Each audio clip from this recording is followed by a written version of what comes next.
una vez más te agradecemos porque nos permites tener estos bonitos momentos aquí alrededor de tu mesa, y en especial, Señor, agradecerte porque hasta ahora tú nunca nos dejas de hablar. Tú sigues hablándonos a nuestros corazones y quieres de todas maneras, Señor, que nosotros podamos conocer tu voluntad en nuestras vidas. Te pedimos que bendigas este tiempo, Señor, de reflexión, de estudio de tu palabra, que sea tu Espíritu, Señor, usándome para poder transmitir lo que tú quieres hablar en tu palabra, bendito Dios. Nuestras mentes, Señor, están abiertas a lo que tú quieras compartirnos hoy. En el nombre bendito tuyo dejamos esto. Amén. Bien, hermanos, les invito por favor que me acompañen en Santiago, capítulo 1, versículo 26 al 27. Santiago capítulo 1, 26 al 27. Esos van a ser los textos que vamos a estudiar, y estamos continuando nuestros estudios. Estamos estudiando esta epístola de Santiago que escribió a los judíos cristianos que habían escuchado el Evangelio en la iglesia de Jerusalén, pero por motivos de pruebas estaban dispersos en todas partes del mundo y del imperio en ese tiempo romano. Bueno, sabemos el contexto que ellos estaban viviendo, un contexto difícil, estaban perdiendo sus cosas materiales, estaban siendo perseguidos por su fe, incluso por sus mismos compatriotas, que ya ellos estaban dejando el judaísmo y se estaban haciendo cristianos. Los mismos compatriotas suyos ya no los querían tratar como familia, o sea, ellos estaban pasando por diferentes tipos de dificultades. Incluso los ricos estaban también abusando de los pobres, y en su mayoría los hermanos pues eran humilde condición, y ellos sentían todo esas dificultades, todas esas tribulaciones en sus vidas, y algunos ya querían desertar, algunos querían abandonar la fe, estaban cayendo en la tentación de dejar el cristianismo para volver nuevamente al judaísmo. Entonces, hermanos, entendiendo un poquito el contexto de esta epístola, Santiago, hermano de Jesús, por parte de José, ¿no? De María, perdón, sabemos que María tuvo más hijos después que nació Jesús con su esposo José. Uno de ellos fue Jacobo o Santiago, ¿ya? También otro hermano de Jesús fue Judas, que lo vemos también que cada uno tiene su epístola que está dentro de los 27 libros inspirados del Nuevo Testamento. Entonces Santiago, Jacobo, hermano del Señor, que había conocido a Jesús de cerca, que había vivido con él, está escribiendo a la iglesia para que la iglesia en ese momento cobre ánimo y siga sirviendo constantemente y perseverantes en su fe. Entonces el título de este mensaje, hermanos, lo he llamado Adoremos a Dios de una manera auténtica y pura. Adoremos a Dios de una manera auténtica y pura. Y quisiera empezar con esta introducción. Ahí tienen en pantalla todas estas religiones que existen en el mundo.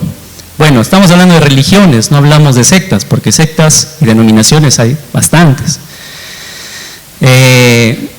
Estas son las 5 principales religiones. No sé si pueden identificar cada una de ellas. Está ahí la cruz, que es nuestra religión, la religión cristiana. Por eso nosotros los domingos hacemos memoria de que Jesús murió en la cruz.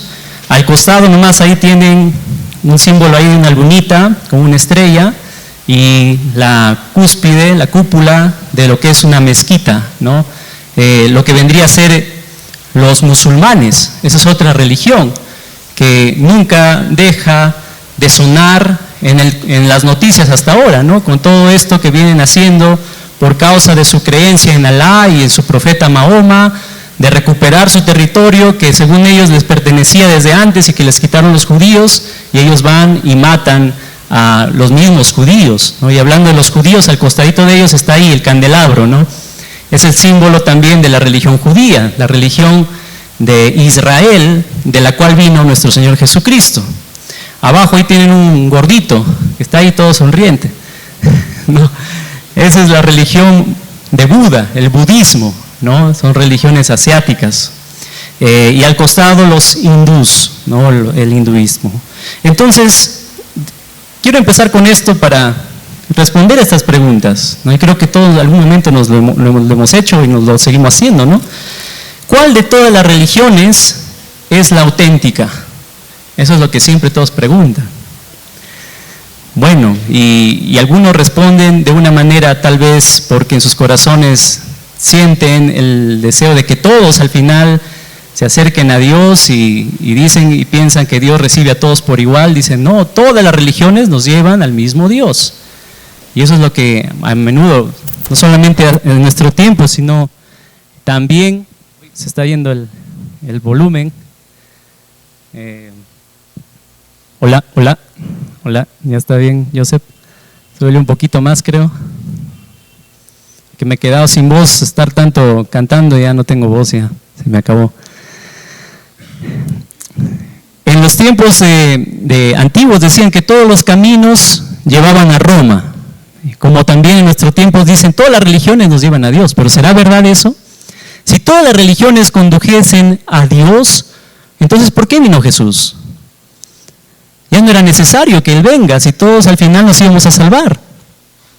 Jesús vino y dijo esas palabras muy claras: yo soy el camino.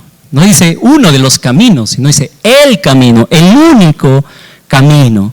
Yo soy la verdad. No dice de todas las verdades, soy una de ellas. Sino dice yo soy la verdad, la única verdad y la única vida que nos conduce a Dios.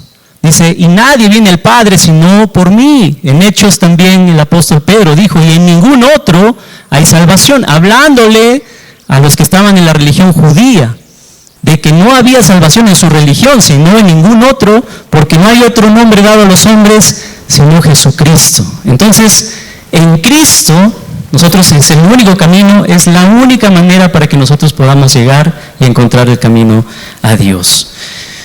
Pero también hay que entender una cosa, no se trata solamente de tener una fe teórica, una fe de conocimiento, de creerme que yo soy un religioso, un cristiano, ¿no? Porque también Dios fija parámetros para la religión auténtica y verdadera.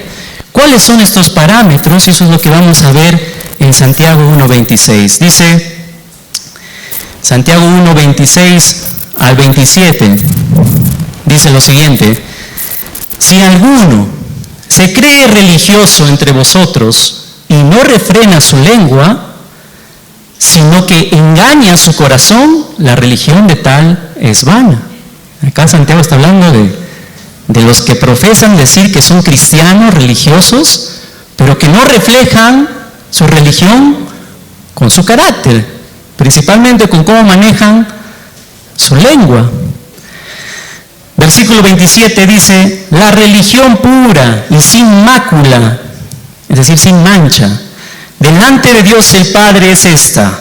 ¿Qué es lo que Dios espera de los cristianos religiosos, llamados religiosos cristianos? Visitar a los huérfanos y a las viudas en sus tribulaciones y guardarse sin mancha del mundo. Entonces hoy, hermanos, vamos a ver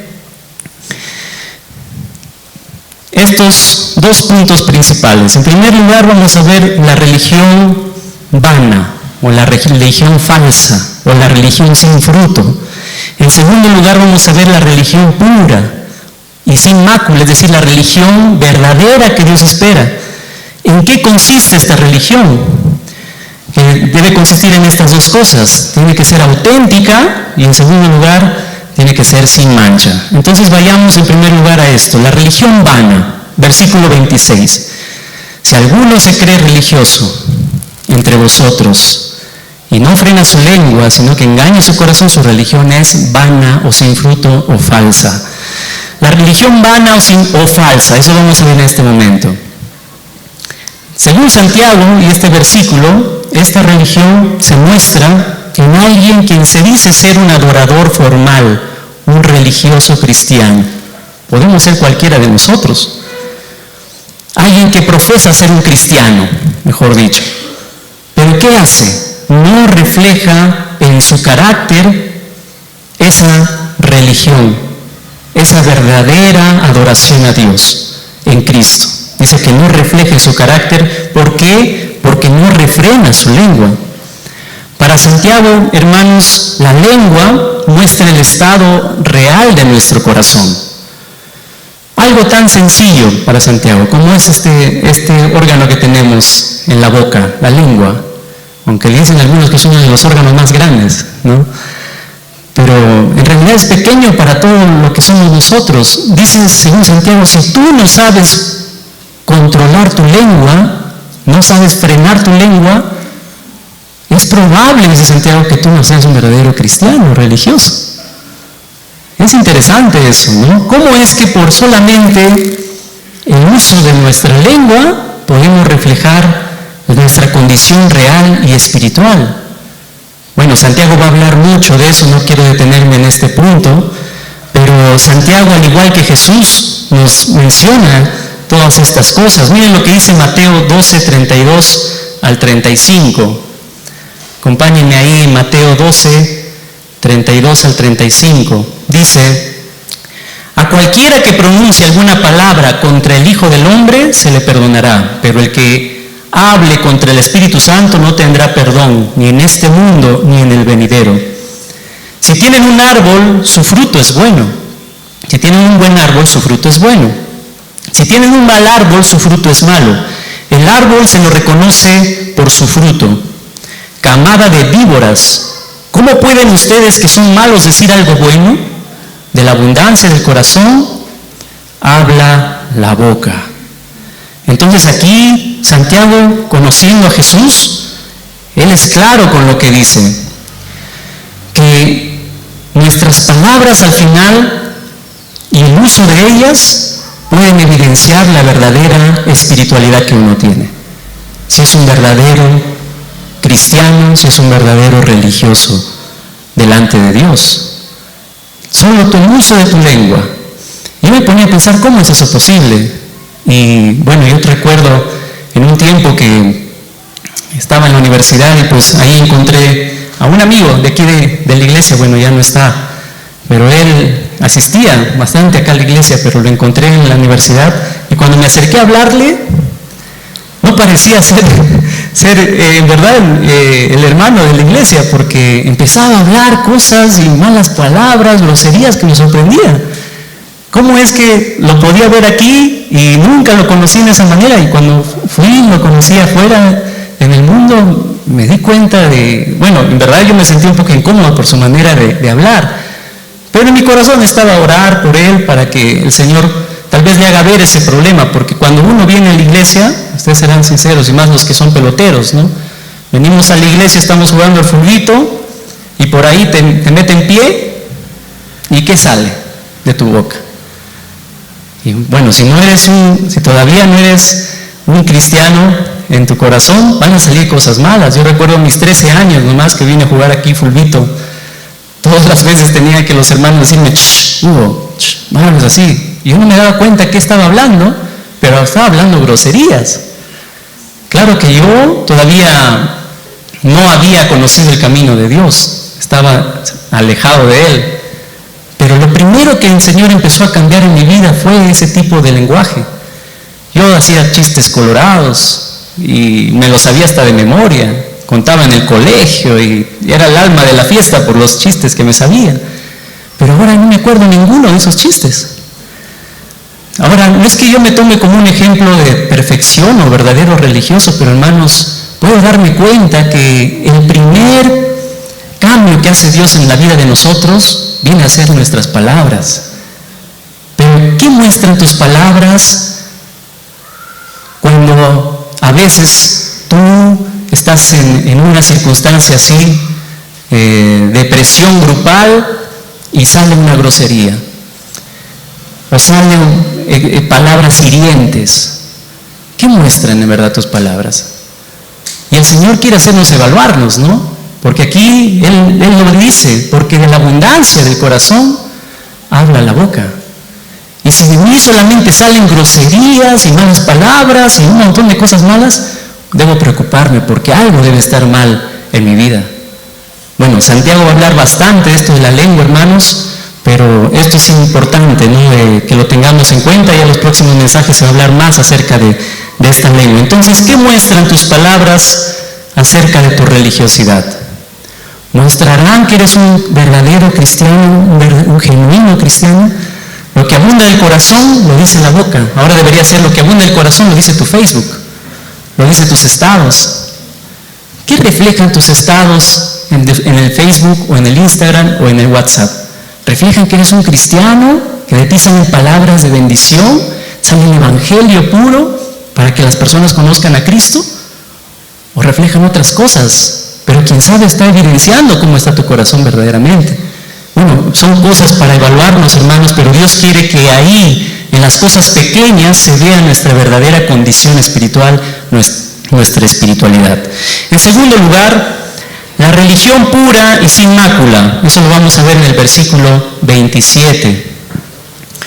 La religión pura y sin mácula, dice, delante de Dios el Padre es esta: visitar a los huérfanos y a las viudas en las tribulaciones y no mancharse con la maldad del mundo. Entonces, el término religión, aquí Santiago va a hablar ya no solamente de religiosidad, sino de religión. ¿Qué significa religión? Y religión deriva de una palabra griega que significa fe. O también puede hacer referencia a la expresión de un culto mediante prácticas religiosas. Es decir, todas las liturgias o prácticas religiosas que uno hace en un lugar, en un templo, en una iglesia. Eso es su religión, según el contexto que Santiago está escribiendo aquí, o lo que él cree. ¿Ya? Eso puede ser la religión de esa persona. Ahora, Santiago dice que esta religión debe ser pura y sin mácula delante de Dios el Padre, es decir, debe ser verdadera.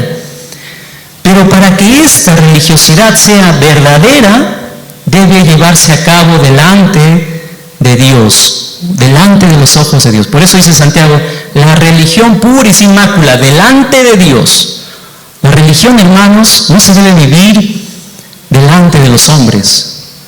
Porque si vivimos una religiosidad delante de los hombres y todos nos ven que somos de alguna manera, se puede decir, mostramos una apariencia de piedad, piadosos, y tú quieres que eso vean los demás de ti, que eres piadoso, que eres santo y solo fachada, eso se llama hipocresía, eso es religiosidad, ¿no? Pero dice que la verdadera religión, dice Santiago, delante de Dios, esa es la verdadera religión, la que se debe vivir, la que todos debemos vivir, no delante de los hombres, sino delante de los ojos de Dios.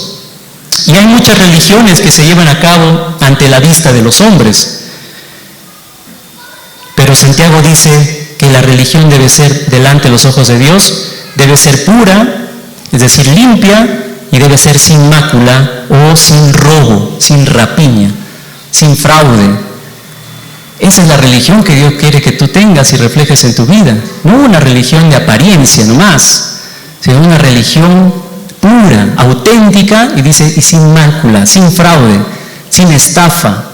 Que todos, cuando te vean, puedan verte igualito, tanto en la iglesia como fuera de la iglesia. Esa es la verdadera religión, una religión que se vive delante de Dios. Ahora, ¿cómo se adoraba en ese tiempo? Para que Santiago hable de una verdadera religión, quiere decir que habían falsas religiones. Y en ese sentido, pues habían estas dos clases de religiones que tienen ahí, ¿no? Estaba el fariseísmo, que todos sabemos en qué consistía el fariseísmo, y solamente era una adoración externa, cumpliendo limpieza, ritos religiosos externos nada más, purificaciones para irse al templo todos presentaditos y adorar a Dios. Ese es el fariseísmo.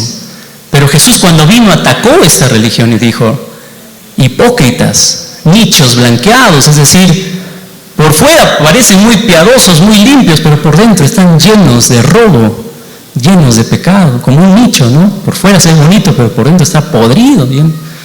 Eso le dijo el Señor porque ellos se fijaban mucho en lo exterior.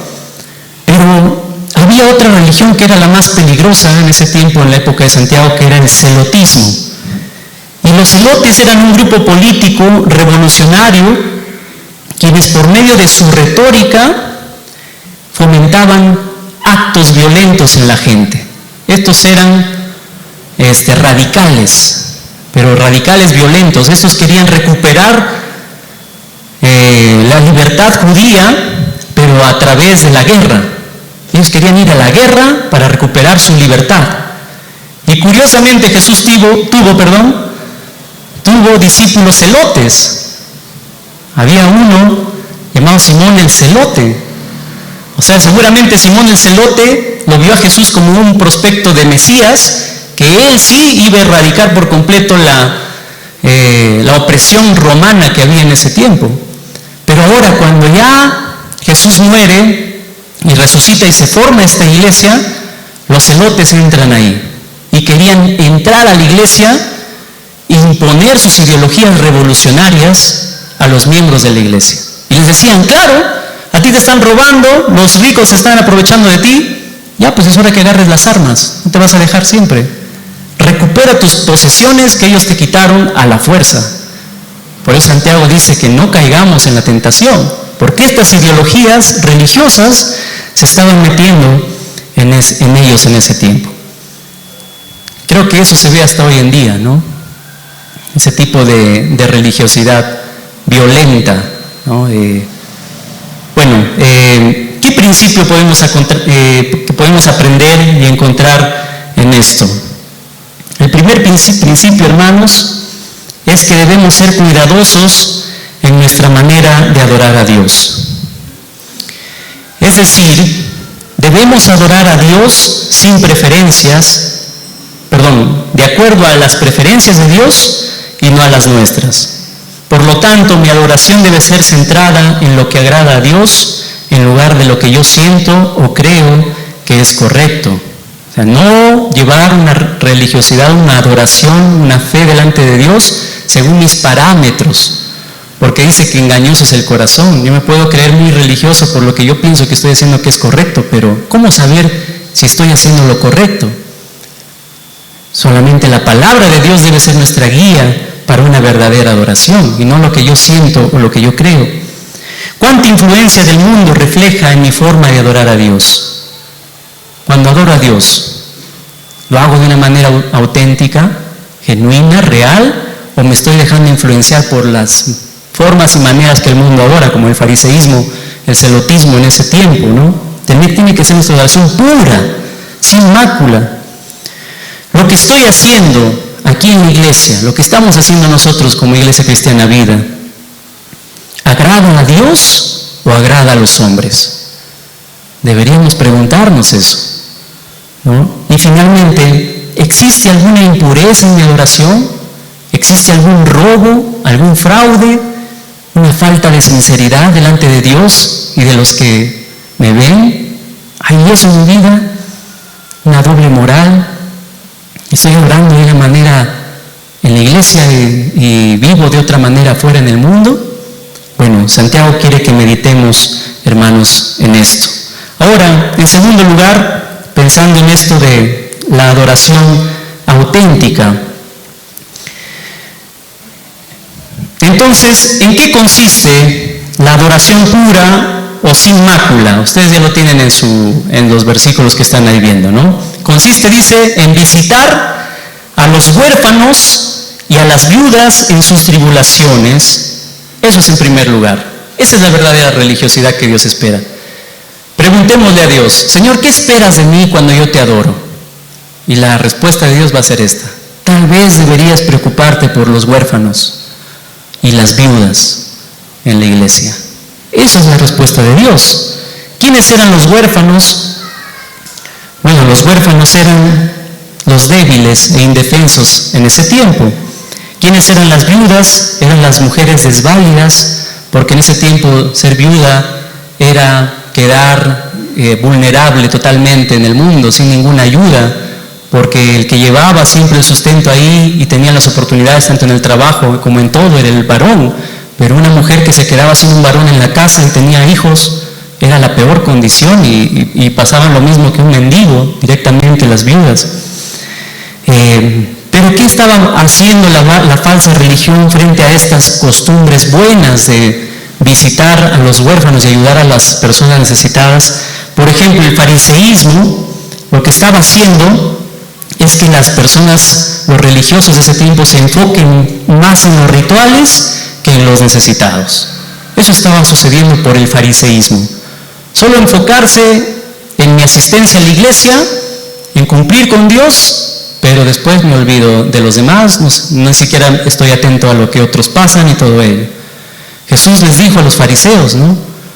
Y les habló directamente, les dijo: vayan y estudien qué es lo que el profeta dijo, misericordia quiero y no sacrificios ni ofrendas.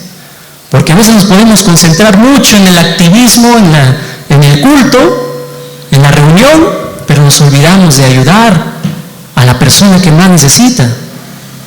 Eso es lo que Dios quiere, no un fariseísmo, sino un corazón misericordioso que busque ayudar a las personas más necesitadas, a los huérfanos y a las viudas, dice Jesús. Pero también el celotismo, la otra religiosidad, los estaba volviendo violentos antes que sean misericordiosos. Porque ahora con la religiosidad, celotismo infiltrada, se decía: cojan las armas y venzan a sus enemigos, a los que se oponen a usted, recuperen sus tierras.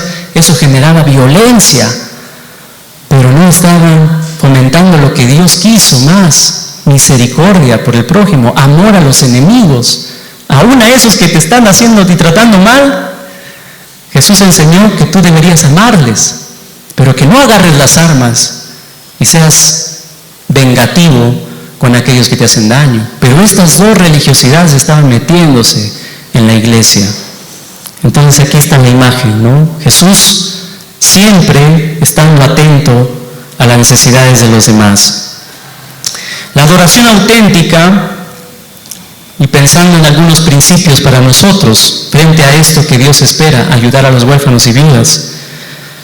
La adoración auténtica, hermanos, consiste en ser sus representantes con los necesitados.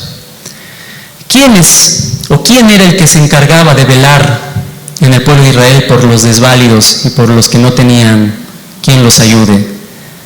¿Quién era el primero encargado de cuidar de ellos? Era Dios, porque la sociedad no velaba por ellos. Esa era la realidad. Y a veces las mismas personas judías de ese tiempo decían: te está yendo mal en la vida, se ha muerto tu marido, te quedaste viuda porque algún pecado tienes. Y la misma familia no le ayudaba a la persona que necesitaba. Entonces el único que estaba dispuesto a ayudarles y defenderlos era Dios. Y cuando vino Jesús, eso fue lo que mostró. Él fue el primero que defendió a esas personas que la gente no les daba ningún interés. Las mujeres que eran tratadas como cosas, los niños que eran sacados en las reuniones, solo tenían que estar los varones. Jesús fue el primero que defendió a las clases vulnerables en ese tiempo. Y ahora que Él no está, ¿quiénes deben hacerlo? Los que nos llamamos cristianos. Entonces nuestro deber como verdaderos religiosos cristianos es ser representantes de Dios en este mundo que no se defiende y valora, a las personas más vulnerables. Estamos hablando de abortos que se hacen hoy en día. ¿Quiénes defienden a esos bebés que no nacen todavía? ¿Quiénes son los que deben defender a ellos? Dicen que se hacen algo de 4 millones de abortos al año. Imagínense la realidad en el mundo. ¿Y quiénes defienden a ellos? ¿Quiénes deberían ser? Nosotros, los cristianos. Entonces es un llamado, hermanos, a imitar a este Dios y Padre que siempre era Padre de misericordias, que siempre estaba atento a las necesidades de los más indefensos. A las viudas, por ejemplo, ¿quiénes les ayudan? A los huérfanos. La pregunta es, ¿nosotros tenemos esas personas aquí en nuestra iglesia? ¿Cómo los estás ayudando? ¿Cómo estás representando a Jesús haciéndole llegar esa ayuda a ellos? ¿Lo estás haciendo? Bueno, nosotros sí tenemos viudas aquí, huérfanos tal vez no. Pero ¿qué hacemos con esas hermanas viudas? ¿Les apoyamos en lo que necesitan? Claro, los llamados primero son los mismos miembros de su familia, es verdad, pero los que no tienen ni siquiera cómo ser solventados por su propia familia y sus hijos, ¿cómo les estamos ayudando?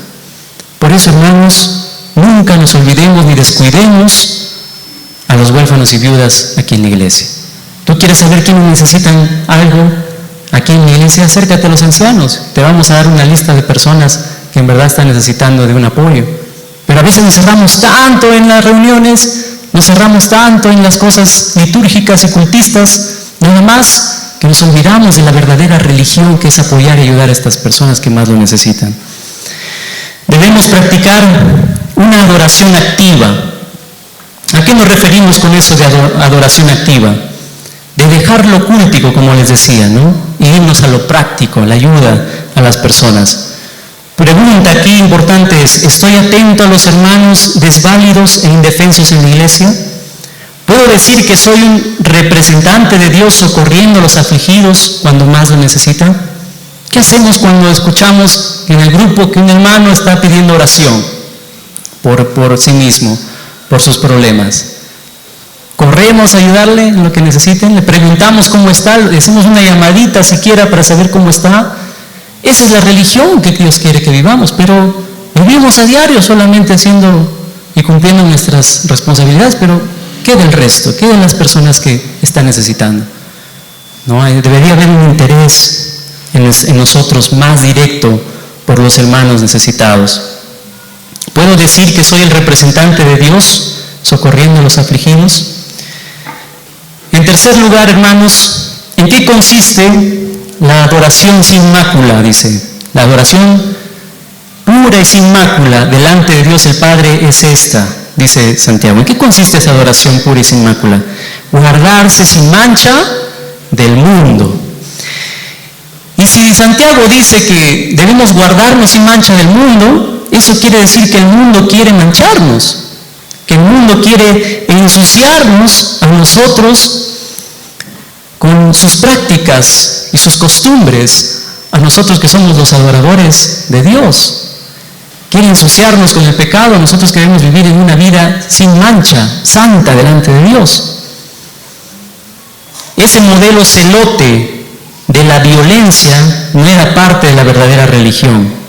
Ellos los cristianos de ese tiempo deberían cuidarse de la influencia de derrocar a los opresores y recuperar sus pertenencias. Esta adoración se estaba infiltrando y Santiago le dice: cuídense de esta mancha que los puede contaminar a ustedes, cuídense del mundo que los puede contaminar a ustedes y para que se presenten bien delante de Dios. Entonces, para presentar una adoración intachable a Dios, debemos cuidarnos de matrimoniar nuestra fe con las prácticas del mundo. Eso es lo que Santiago nos dice.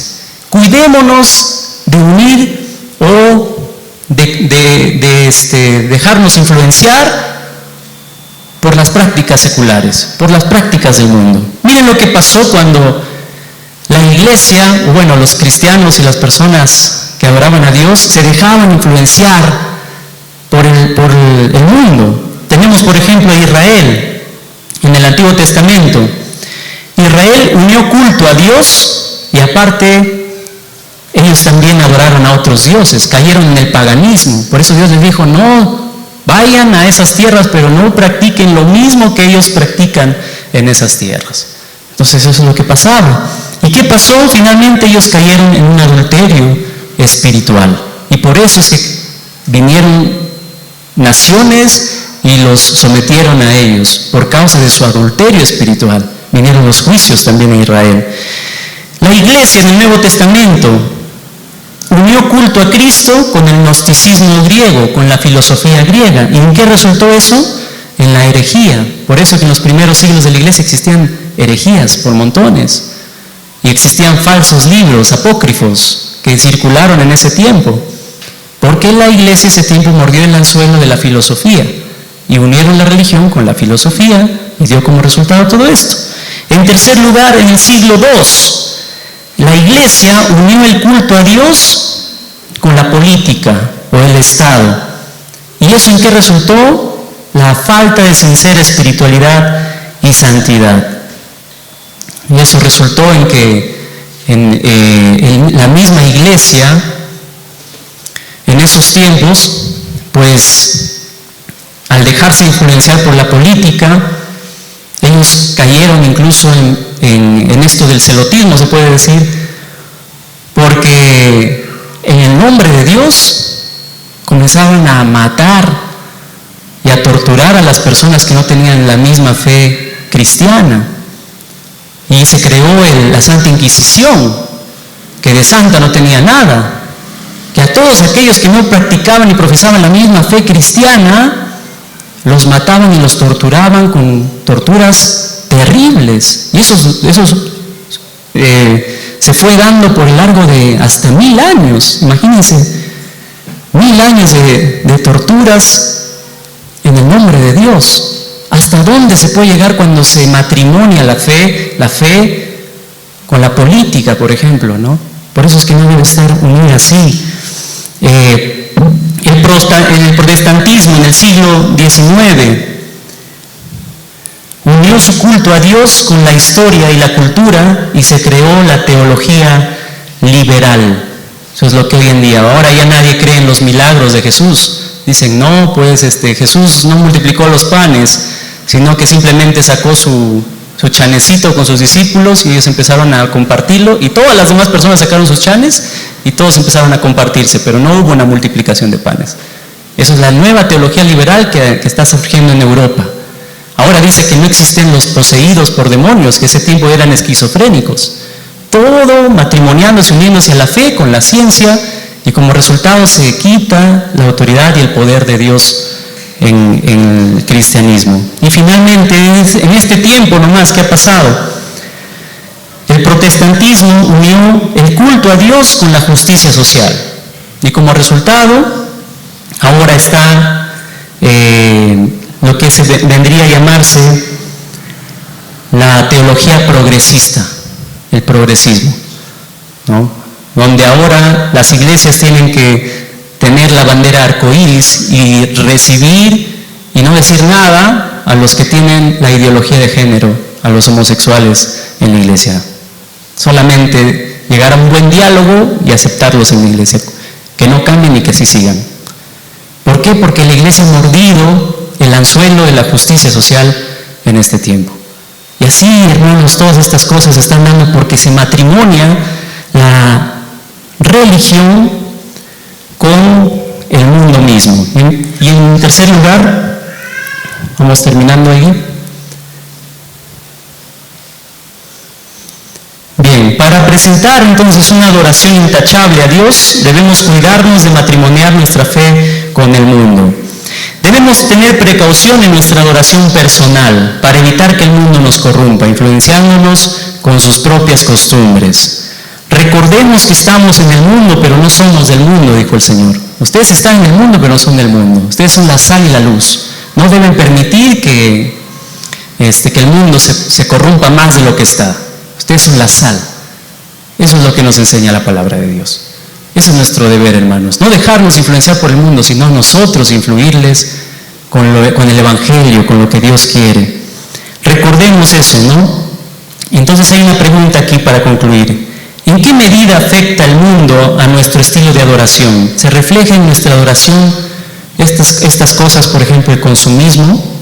Ahora yo no adoro solamente con las maneras en las cuales yo conocí y fueron las prácticas que normalmente se hacían en la iglesia, tal vez con himnos, con canciones con buena letra cristiana, sino ahora me voy, prendo el YouTube, entro, busco una música y ahora hay merengue cristiano, hay reggaetón cristiano y ahora yo puedo adorar, ¿no? Con el YouTube nomás a Dios, pero ¿qué muestra, qué letra se refleja en estos nuevos ritmos?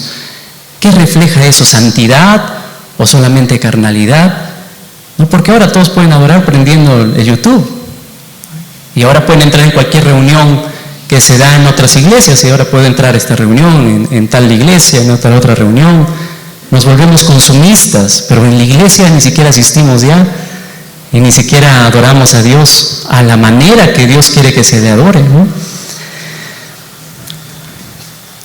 Entonces aquí, por ejemplo, también está no solamente el consumismo, el hedonismo. ¿Qué buscamos en la adoración en la iglesia? Solamente placer y ritmo y sensacionalismo, nada más, subjetivismo. O buscamos santidad, ¿no?, en nuestra fe, en nuestro cristianismo. El subjetivismo está metido en la iglesia, y no importa lo que en verdad es, lo que la Biblia dice, lo que la palabra de Dios dice con respecto al pecado.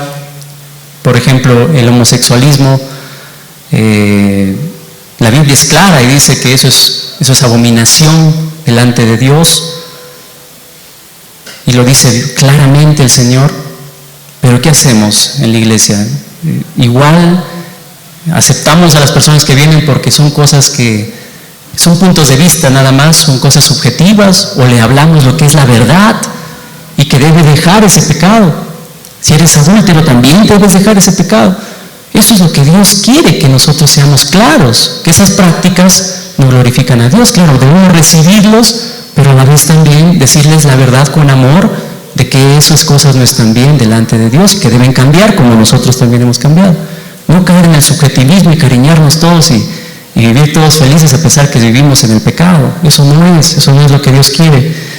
Cuidarnos de esto, ¿no?, del subjetivismo o el esteticismo, ¿no? Ahora en la iglesia no importa mucho cómo estoy, mi santidad, sino ahora la sensualidad. Y llegamos al extremo de, como esta foto que tienen ahí, ¿no?, un cura bailando con una mujer pegaditos, y en ese tipo de carnalidad, se puede decir, ¿no? Por eso, hermanos, debemos cuidarnos cómo está nuestra adoración. Y ustedes deben estar viendo en las redes sociales cuántas más cosas salen. Y no solamente hablemos de curas, hay pastores incluso que hacen ese tipo de prácticas. La iglesia se ha convertido en un lugar donde la estética es más importante, o la sensualidad, pero no la santidad, lo que Dios quiere que en verdad reflejemos. Y finalmente, el relativismo, ¿no? Ya no hay verdades absolutas, sino todo es relativo. Para concluir, hermanos, entonces, Santiago dice, ¿no?, si alguno se cree religioso entre vosotros y no refrena su lengua, no cambia su carácter, no cambia su vida, dice, la religión de tal es falsa, es vana. Y luego dice, la religión pura y sin mácula delante de Dios el Padre es esta: visitar a los huérfanos, a las viudas, ayudarles en sus tribulaciones, socorrerlas, pero también que tú no te manches con la costumbre del mundo. Eso es lo que Dios quiere que tú vivas, y eso es lo que debemos buscar aquí, hermanos, en nuestra iglesia. Entonces, a través de este estudio hemos aprendido la clase de adoración que agrada a Dios. Esa adoración presentada debe ser evidente en nuestro carácter y vista agradable a sus ojos, a los ojos de Dios y no a los nuestros. La adoración que Él acepta debe ser auténtica, debe ser intachable. La adoración auténtica tiene que ver con ser sus representantes para socorrer a los más necesitados. Eso se llama la ortopraxis, ¿ya? Lo que debemos hacer, la ortopraxis. La adoración intachable tiene que ver con cuidarnos de matrimoniar nuestra adoración con las costumbres del mundo. Eso se llama ortodoxia, lo que debemos ser delante de Dios. Es necesario entonces tener un equilibrio entre la ortodoxia, o lo que nosotros creemos, lo que debería ser la verdad de la palabra, pero también la ortopraxis, es decir, la práctica cristiana, el apoyo a los necesitados, el amor mutuo. Eso debe ser en nuestra vida. No olvidémonos, ¿no?, de la obra social. Eso es lo que nos enseña este tipo de adoración. Y no sacrificar también nuestra pureza moral por tratar de alcanzar a los más necesitados. Un equilibrio, ¿no? Adoración a Dios en santidad, pero a la vez también ayudar a los que más necesitan en la iglesia. Vamos a orar, hermanos. Señor, gracias. En verdad nos damos cuenta que tú eres un Dios santo, Señor, y demandas que tu pueblo también, sus prácticas religiosas y costumbres sean santas, Señor. Te pido perdón si tal vez no he estado viviendo según tu ortodoxia, según lo que debería ser tu verdad y tu palabra, Señor. por tratar de complacer a los demás, por tratar de ganar más personas. Yo también tengo que decir lo que es correcto, lo que tú piensas, Señor, porque eso es lo que importa delante de ti. Pero también ayúdame a cuidarme, Señor, de vivir una doble moral, Señor. En la iglesia, por un lado, mostrando una religiosidad externa y por otro lado, olvidándome de los que más necesitan, de los más necesitados, Señor. Ayúdanos a hacer una iglesia cristiana vida, una iglesia, Señor, que ame y acude y socorra a las personas y a los miembros que están pasando por necesidades. Ayúdanos a desprendernos para mostrar esa verdadera religiosidad y cristianismo. Todo esto te pedimos en tu santo y bendito nombre. Amén. Amén, hermanos.